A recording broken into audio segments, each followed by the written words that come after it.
C'est le temps des festivités, évidemment. Une belle soirée s'annonce pour le 30 novembre au Centre Horizon à 19h. Une nuit art et culture organisée par l'organisme 24 heures chrono. Donc, à ne manquer sous aucun prétexte. À présent, nous allons à la rencontre de l'une des organisatrices de ce bel événement, Elena Yapi. Suivez-nous. Merci.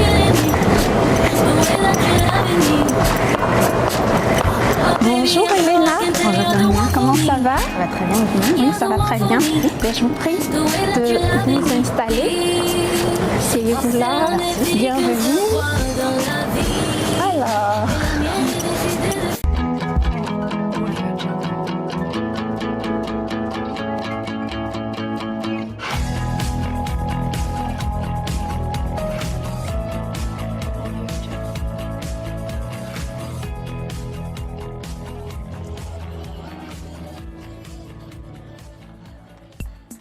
Bonjour. Bonjour, Merci d'avoir accepté notre invitation.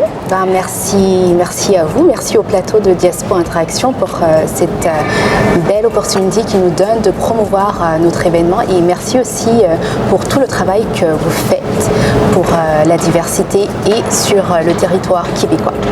Ah, mais c'est de gentils mots, merci. Disons que c'est vraiment un bel événement qui s'annonce et on est un peu curieux de savoir, pouvez-vous nous dire un peu plus sur votre organisme? Alors, 24 heures Chronosport, il faut savoir que c'est un organisme qui œuvre de tout ce qui est vraiment domaine sportif dans la ville de Québec. Pour le moment, je me permets de dire ville de Québec parce qu'on n'a pas encore étendu nos ailes, si on peut le dire ainsi. Donc, on essaie d'amener les personnes un peu à sortir un peu de leur zone de confort et de participer à des activités telles que le soccer, le basketball et pourquoi pas le handball. C'est comme d'autres portes qu'on aimerait ça ouvrir par la suite s'il y a encore plus de participants.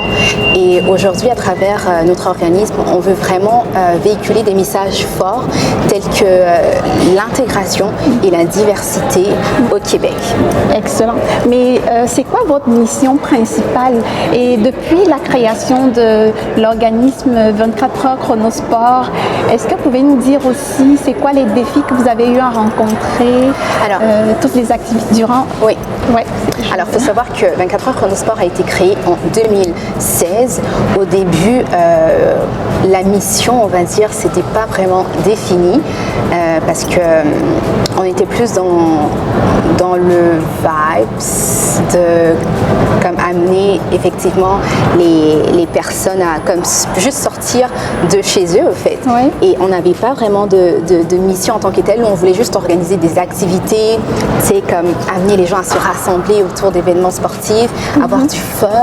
Et ben après on s'est dit waouh, nos événements génèrent quand même beaucoup de participants et on s'est dit on peut utiliser quelque chose pour vraiment faire passer aussi un message de notre communauté. Et aujourd'hui on se rend compte qu'il y a au Québec, plus précisément, il y a beaucoup de problèmes d'intégration. Donc on s'est dit pourquoi pas utiliser quelque chose qui est en notre faveur pour véhiculer des messages, comme je disais tout à l'heure, d'intégration et de diversité, promouvoir effectivement ces deux pôles-là qui sont vraiment importants, surtout aujourd'hui dans la société québécoise. Donc les difficultés, en parlant de difficultés tout à l'heure que vous aviez mentionnées, c'est clair que de façon organisationnelle, on a quand même rencontré des petites difficultés au début, mais là, ça commence à se stabiliser. Aussi au niveau financier, parce qu'il faut savoir qu'on est un organisme à but non lucratif, donc il faut du financement pour organiser ce genre d'événements-là qu'on organise. Ouais. Il faut du financement pour que effectivement vous soyez à l'aise quand vous assistez à ces événements-là. Donc c'est plus ce financement-là qu'il faudra maintenant aller chercher, que ce soit auprès de la Ville de Québec, auprès de partenaires. Et justement pour l'événement du 30 novembre, on a quand même eu beaucoup de partenaires, beaucoup de commanditaires qui nous ont aidés à vraiment rendre cet événement-là vraiment exceptionnel. Et en effet, vous parliez de l'événement du 30 novembre. Oui. Là, ça va être où exactement? Pouvez-vous dire à notre public ici à quoi ils vont s'attendre? Est-ce qu'il y a des surprises prévues? Super. Donc cet événement-là, comme tu l'as dit, c'est le 30 novembre. Donc ça aura lieu au centre Horizon. très accessible en bus, je pense avec la 801. Donc c'est un événement qui sert à vraiment faire la sortie officielle de notre organisme. On n'avait pas eu le temps de le faire dans nos débuts, mais là on s'est dit oh waouh, on veut profiter au fait de l'occasion pour comme faire notre sortie officielle et se faire connaître un peu plus sur le territoire québécois.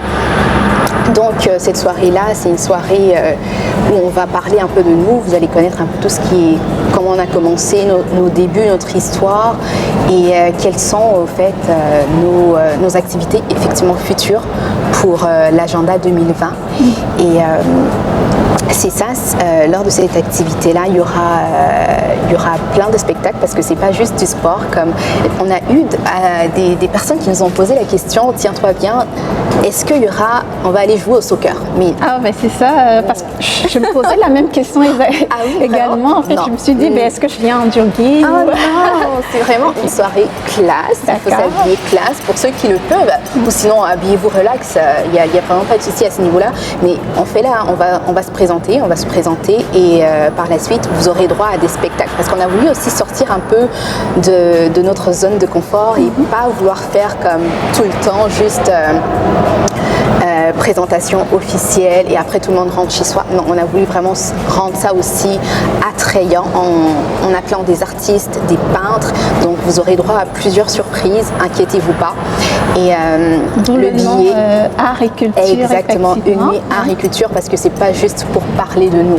Le but, c'est peut-être que le message principal, ça sera ça, mais par la suite, il y a vraiment d'autres présentations qui feront l'objet effectivement de cette soirée-là. Donc les billets sont à 20 $. C'est ça, j'en venais justement sur ce point-là. Est-ce que l'entrée est gratuite? Non, là vous avez dit que les billets sont à 20 $.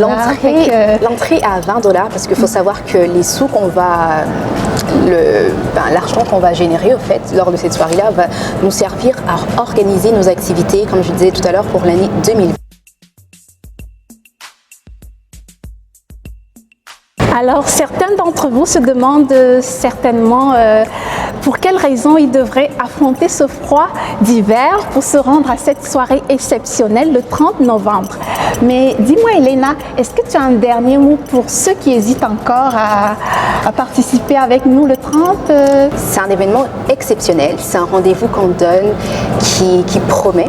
Donc, il y aura plein de surprises et juste l'ambiance. Pour l'ambiance, franchement, moi j'invite chacune des personnes qui nous suivent effectivement à venir à cette soirée-là. Ça sera quelque chose de magnifique. De toute façon, moi, personnellement, je serai présente.